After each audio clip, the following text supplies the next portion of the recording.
जय हिंद सभी साथियों को। तो आज के जो मेरा वीडियो है यूपीएसआई के डीवी के संबंध में है। जैसे आप सभी लोगों को अवगत है कि डीवी जो है मई के फर्स्ट वीक में प्रस्तावित है और संभावना भी है कि जल्दी ही भर्ती प्रक्रिया जो है तेज़ी के साथ कंप्लीट की जाएगी आपकी। तो ऐसे में डीवी को लेकर बहुत से कैंडिडेट का जो है मेरे वीडियोस में कमेंट आते हैं कि डॉक्यूमेंट्स में ये प्रॉब्लम है या डॉक्यूमेंट्स में ये प्रॉब्लम है या मेरे पास डिग्री नहीं है, प्रोविजनल डिग्री है। ठीक है। तो ऐसे में उनके ये कमेंट रहते हैं कि मैं डीवी में कहीं बाहर तो नहीं हो जाऊंगा। ठीक है। तो इसमें सारे डाउट्स जो है डीवी से रिलेटेड सारे डाउट मैं इसमें डिस्कस करूंगा अच्छे से। ठीक है। तो सबसे पहले हम लोग बात करेंगे डिग्री वाला, क्योंकि ये इशू जो है जब आपका क्या कहते हैं अ, भर्ती प्रक्रिया सॉरी जब आपके आवेदन ऑनलाइन हो रहे थे, फॉर्म ऑनलाइन हो रहे थे, तब भी ये बहुत बड़ा इशू बना हुआ था कि लोगों के पास डिग्री नहीं थी। ठीक है। और डिग्री बनने की जो एक प्रक्रिया है उसमें टाइम लगता है आपका। ठीक है। जो आने की प्रक्रिया है ऑनलाइन करने से लेकर वो घर तक आने की प्रक्रिया जो है उसमें टाइम लगता है। ठीक है। तो ऐसे में क्या है कि बहुत से कैंडिडेट ने उस समय भी प्रॉब्लम फेस कर रहे थे। तो ऐसे में भर्ती बोर्ड ने इस चीज़ को समझा और एक नोटिस बाकायदा जारी किया था जिसमें यह कहा कि यदि आपके पास डिग्री नहीं है तो आप प्रोविजनल डिग्री लगा सकते हैं। ठीक है। अगर प्रोविजनल डिग्री नहीं है तो उसकी जगह पे आप अपनी मार्कशीट लगा सकते हैं। ठीक है। अपलोड कर सकते हैं उसकी जगह पे। तो ये उस समय उसने सोल्यूशन निकाला था। ठीक है। तो अब ऐसे में अभी भी कैंडिडेट बोल रहे हैं कि सर मेरे पास डिग्री नहीं है। ठीक है। क्या प्रोविजनल डिग्री मान्य रहेगी? ठीक है। क्या जो है एफिडेविट के साथ प्रोविजनल डिग्री लगा दूंगा तो काम चल जाएगा? ठीक है।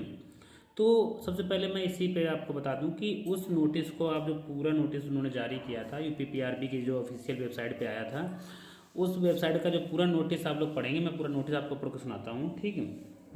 देखिए पूरा नोटिस क्या था। ये नोटिस आपका आया हुआ है 25 अगस्त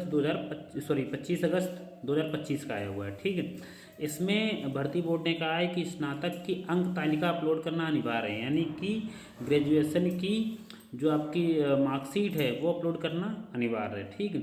यदि स्नातक उपाधि यानी डिग्री उपलब्ध नहीं है, ठीक है, तो औपबंधिक यानी प्रोविजनल स्नातक उपाधि अपलोड की जानी होगी। यदि प्रोविजनल स्नातक उपाधि भी उपलब्ध नहीं है तो अभ्यर्थी इसके स्थान पर अपनी अंक तालिका अपलोड करेगा। ठीक है। अब देखिए आगे क्या कहा है। अभ्यर्थियों अभ्यर्थियों को अभिलेख की समीक्षा एवं शारीरिक मानक परीक्षण के समय स्नातक की अंक तालिका यानी मार्कशीट के साथ मूल स्नातक उपाधि यानी डिग्री प्रस्तुत करना अनिवार्य है। यानी कि ये लगभग आज से 8 महीने पहले आपके भर्ती बोर्ड ने नोटिस जारी किया था और उसमें कहा था कि डिग्री अनिवार्य है। ठीक, ओरिजिनल डिग्री अनिवार्य है जब आपका डीवी होगा।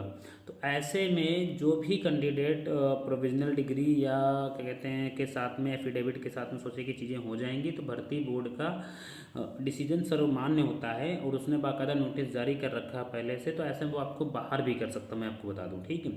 तो ज़रूरी क्या है कि आपके पास जो भी बचा हुआ समय है इसमें प्रयास करिए। ठीक है। ऑनलाइन के साथ साथ ऑफलाइन आप जाकर अपने जो भी यूनिवर्सिटी हो वहाँ पे ऑफलाइन जाकर भी संपर्क करिए, बाबुओं से बात करिएगा। ठीक है। जो वहाँ बाबू होते हैं उनसे बात करिएगा, प्रयास करिएगा कैसे भी करके अपनी डिग्री अपने डीवी से पहले प्राप्त कर लें ओरिजिनल डिग्री। अगर नहीं प्राप्त करते हैं तो चांसेस ज़्यादा हैं कि आपको बाहर कर दिया जाएगा भर्ती प्रक्रिया से, क्योंकि आपको 8 महीने पहले नोटिस जारी करके बता दिया गया था कि जब आपका डीवी होगा तब डिग्री अनिवार्य है। ठीक है। पहले तो डिग्री वालों के लिए ये हो गया। दूसरा हम लोग बात करते हैं सर्टिफिकेट को लेकर। कास्ट सर्टिफिकेट जैसे जो है जो भी आरक्षण चाहता है व्यक्ति। ठीक, सबसे पहले तो देखिए जो भी कैंडिडेट आपके क्या कहते हैं स्टेट का होगा उसको स्टेट का ही आरक्षण मतलब स्टेट का ही निवासी होगा उसको आरक्षण मिलेगा। ठीक है। इसके लिए बाकायदा उसमें नोटिस में जारी किया गया था कि SC ST कैंडिडेट जो भी SC ST कैंडिडेट है वो कैंडिडेट एग्ज़ाम फिल होने की लास्ट डेट से पहले का उसके पास क्या होना चाहिए, कास्ट सर्टिफिकेट होना चाहिए। ठीक है।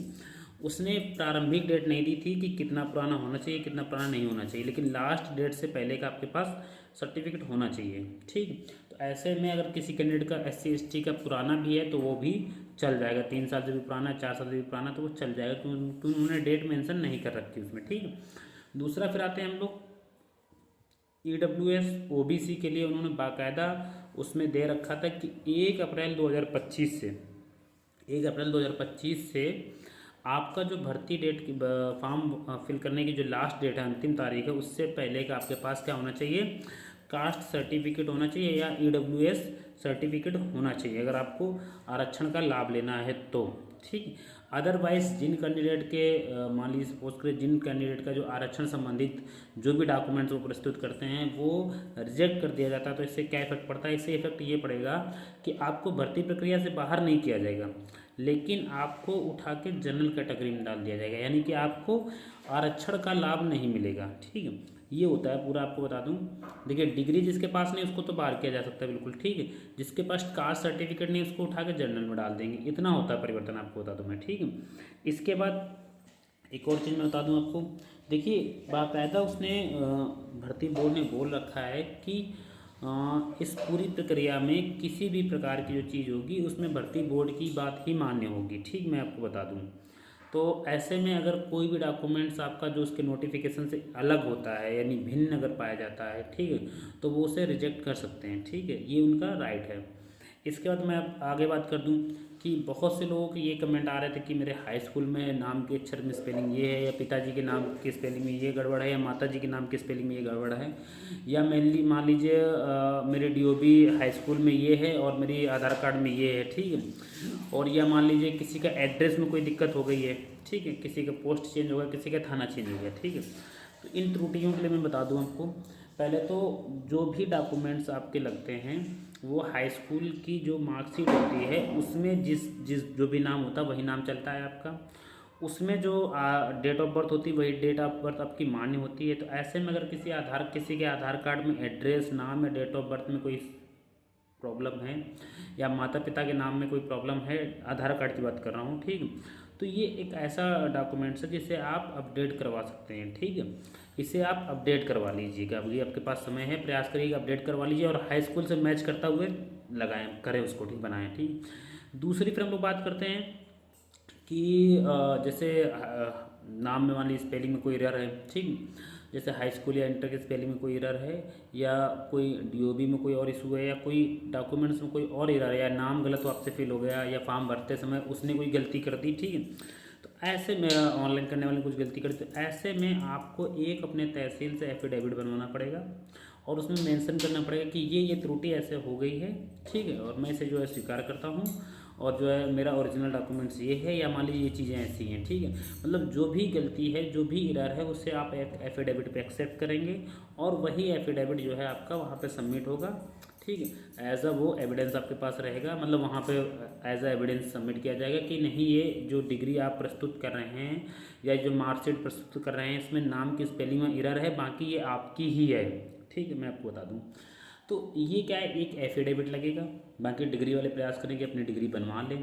ठीक है, अगर नहीं बनती है डिग्री तो फिर वो उन्हीं के पास वही ऑप्शन है कि एफिडेविट के साथ अपनी प्रोविजनल डिग्री लगाएं। वो मानना या ना मानना भर्ती बोर्ड का काम है। जहाँ तक मेरे हिसाब से अगर मैं बताऊं व्यक्तिगत, मुझे ये लगता है कि भर्ती बोर्ड शायद नहीं मानेगा, क्योंकि उसने ऑलरेडी पहले से नोटिस जारी कर रखा है। ठीक है, दूसरा मैंने आपको बताया कि जो है कास्ट सर्टिफिकेट से रिलेटेड या निवास प्रमाण पत्र से रिलेटेड चीज़ मैंने बताई। ठीक, तीसरा मैंने आपको बताया कि अगर एरर है कोई नाम में, स्पेलिंग में एरर है, तो हाई स्कूल से मैच करती हुई चीज़ें ही रखनी है सारी।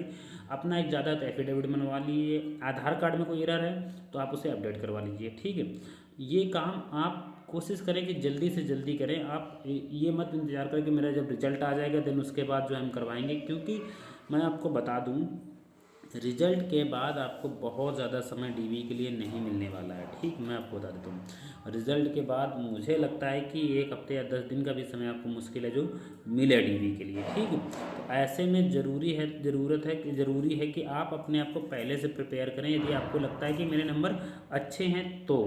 ठीक है, तो मैं आशा करता हूँ आपको वीडियो अच्छी लगी होगी और मेरे चैनल को सब्सक्राइब कर लीजिए, और कोई भी डाउट हो आप कमेंट कर सकते हैं मुझे। Thank you.